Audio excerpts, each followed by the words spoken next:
Shalom, jumpa lagi dalam We Are Salah. Video kali ini kita akan membahas rangkuman pelajaran sekolah sahabat pada pekan ini, pelajaran yang ketiga. Sepanjang pekan ini adalah gambaran dari pernikahan. Wahyu pasal 19 ayat 9 dikatakan, lalu ia berkata kepadaku, tuliskanlah, berbahagialah mereka yang diundang ke perjamuan kawin anak domba.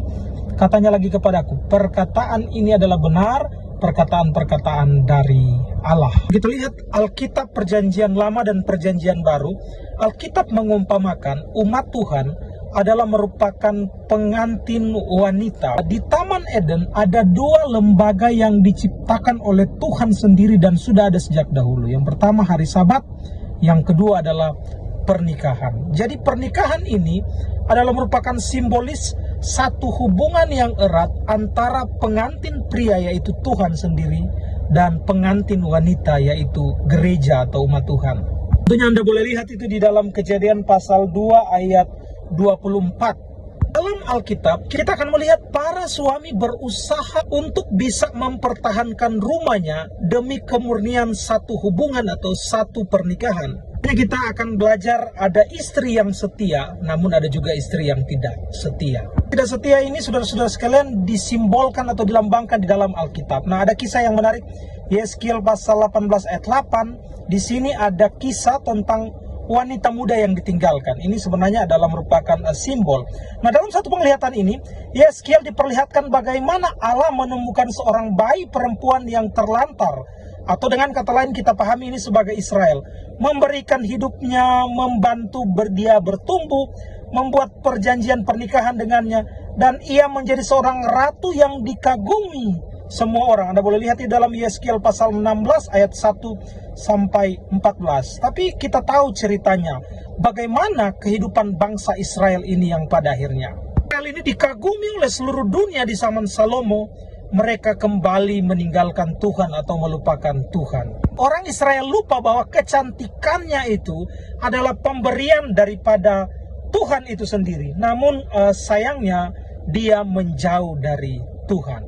Dan juga singkatnya Anda boleh lihat dalam Hosea pasal 1 ayat 2. Ini berbicara tentang istri Hosea atau yang kita kenal dengan Gomer. Ini adalah tipologi atau simbol bagaimana istri Hosea ini digambarkan bagaimana istri yang tidak setia, seorang pelacur, sundal, tetapi berulang kali dipanggil kembali oleh Hosea untuk kembali dibawa pulang. Nah, inilah kisah dari kehidupan manusia.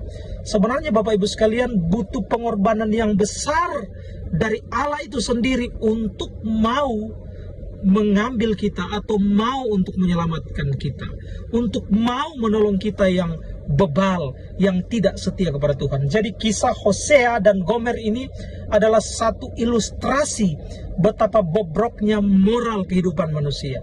Namun oleh kasih karunia Tuhan, Dia mengasihi dan mencintai kita. Kita melihat saudara-saudara sekalian, Wahyu pasal 17 ayat 5 itu berbicara tentang Babel yang besar, ya. Siapakah Babylon? Kita tahu tentunya kalau perempuan itu perempuan yang suci melambangkan gereja Tuhan. Sedangkan Babel itu adalah ibu dari pelacur yang melambangkan umat Allah yang berpaling darinya. Dan di sini saudara-saudara sekalian, mereka meninggalkan Tuhan. Babel ini melambangkan perselingkuhan rohani yang keluar dari kehendak Tuhan. Kita tahu nubuatan yang telah kita pelajari bagaimana dosa Babel di akhir zaman ini. Bagian terakhir yang akan kita pelajari yaitu istri yang setia. Siapa istri yang setia?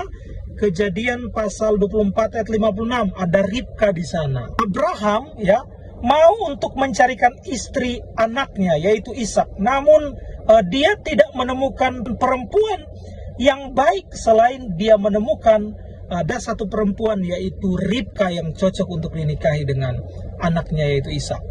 Ketika ditanya kepada Ribka apakah dia mau untuk menikah dengan Ishak, menariknya Bapak Ibu sekalian, dia dengan sukarela mau untuk menikah dengan Ishak pada waktu itu. Nah, ini sebenarnya adalah tipologis panjang kalau kita berbicara tentang ini. Tapi saudara-saudara sekalian, perempuan yang setia digambarkan dengan umat Tuhan yang setia, yang dengan sukarela mau mengikuti perintah anak domba itu kemana saja dia menyuruh kita atau dia pergi.